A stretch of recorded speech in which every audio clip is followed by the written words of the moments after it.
I'm going to use a little piece of leather lace here. You can get it either at events from a merchant, or you can get it at multiple different leather supply houses. This is a fairly heavy leather lace. I can show you a thinner version, something like this. This is a little bit wider. It just comes in various assorted sizes, and we are going to use this piece right here. There are places like Barda Hide in Petaluma, the Hide House in Napa, and there's also a place down in San Luis Obispo, which I do most of my buckle ordering from. And of course, when I'm down there, I will just go down there and buy some stuff. You can get stuff from places like Tandy, but I've found that the prices are much more affordable if you get them from actual providers. Tandy is a middleman. If you can cut out a middleman, that's great. Not that I don't like Tandy, but okay, let's face it, I don't like Tandy. If you get anything quality from Tandy, it's going to cost you more.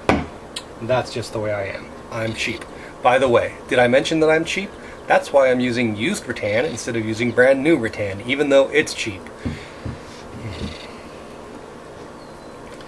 Alright, so how are we going to attach these little pieces so that they don't go wiggling around? Because as you know, when we apply torsion, things tend to stretch in different directions. Well, once again, we'll use our good old friend duct tape, which has got less flexibility than fabric tape and is fairly inexpensive and easy to work with. So I made these straps as long as the handle. Why? Because in war, your hand doesn't always sit on the handle where you think it's going to be. So what I'm going to do is I'm going to carefully lay out my leather, put this down the middle here, and oh, looky here, it's a little bit longer than the piece of tape. Not a big deal.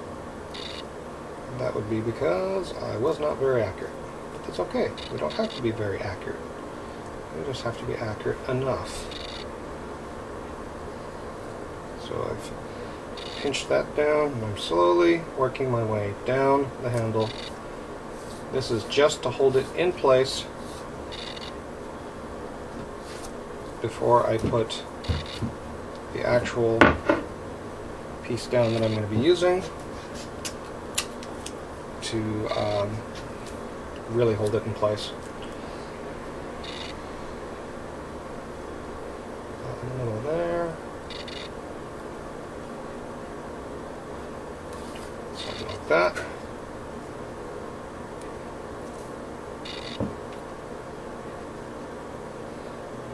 And so I'm pretty much just eyeballing where I want this to be.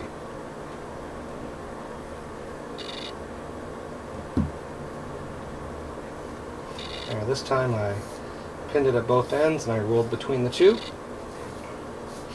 Gently I'm going to put it in my hand. Yes, that's a little bit thicker than my handle was along the long axis here. Well, that's the long axis, but the thick axis along the edge.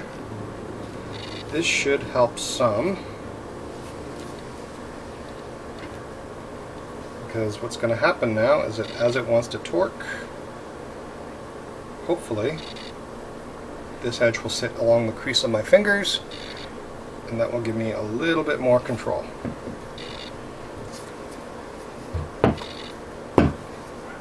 Alright, so there's still some wiggle in there, not a big deal. But now, what I can do is put on my gauntlet. Let's figure out how this feels.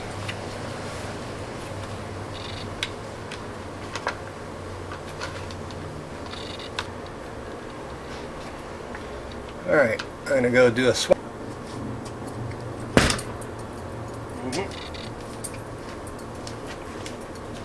And as I suspected, it still rotates. You'll note that the sword is at this kind of an angle as opposed to being at this kind of an angle. Oh, what are we going to do about that?